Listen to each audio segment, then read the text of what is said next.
Hi everyone, and welcome to our latest video.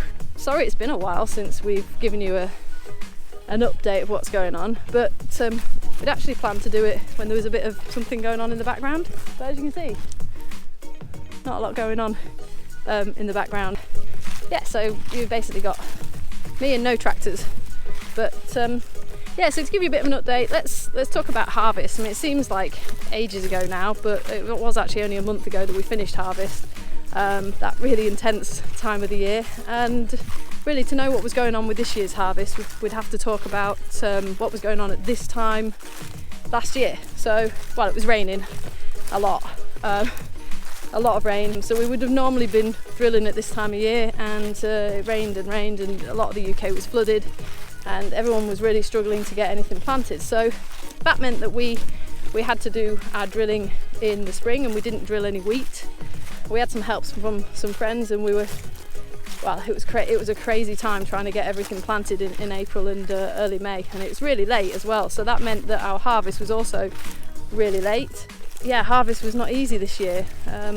Basically, a couple of weeks before harvest we had quite a lot of wet weather, which flattened a lot of the crop, which is normally a bit of a disaster really, because when you combine in a crop and it's flat, so the rain beats it down, and then when you come to combine it, you've got to run the header, which is the front part of the combine, which is cutting the crop really low, and you're generally scooping up a lot of the dirt from underneath, and you can spend more time off the combine seat than on it. So yeah, it's not ideal. But actually this year the laid crop was actually the better crop for us. About 3 or 4 days before we started harvesting, we had a really crazy amount of wind, and the oats had looked really healthy, and we were happy with them. But yeah, just basically in one day we went from having a good looking crop to so many oats on the floor, and it was just a massive disappointment. We did a few calculations, and we worked out that probably we lost about 70% of the crop, and as you were driving along in the combine you could see it all over the floor.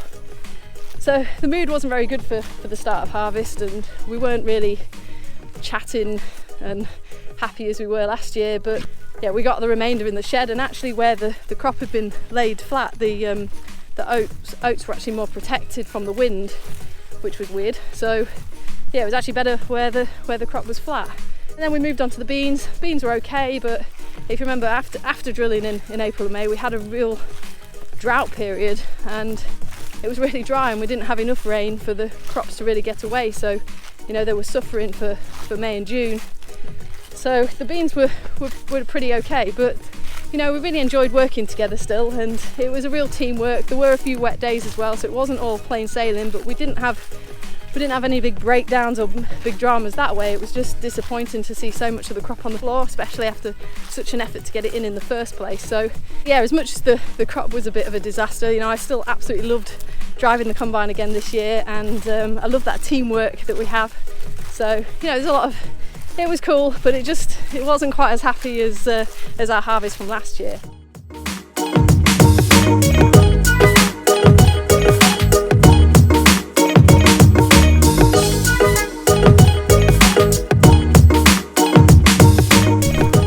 So our plan then was to stubble finish the farm to get it prepared for this year's planting, and you know, the stubble finisher is a great machine. We can do a lot in one pass, and then go in with a drill after that. So you can put some comments in below if I get any of this wrong, because I'm still learning a lot about farming. But basically, tillage is cultivation of the soil, and the less you can do with that, kind of the better really, because traditionally we would have ploughed and worked it, but that's more passes of the field, which means more soil compaction from having more machines going up and down it. We're obviously burning a lot more diesel too, so it's better for the environment, better financially, and better for the soil.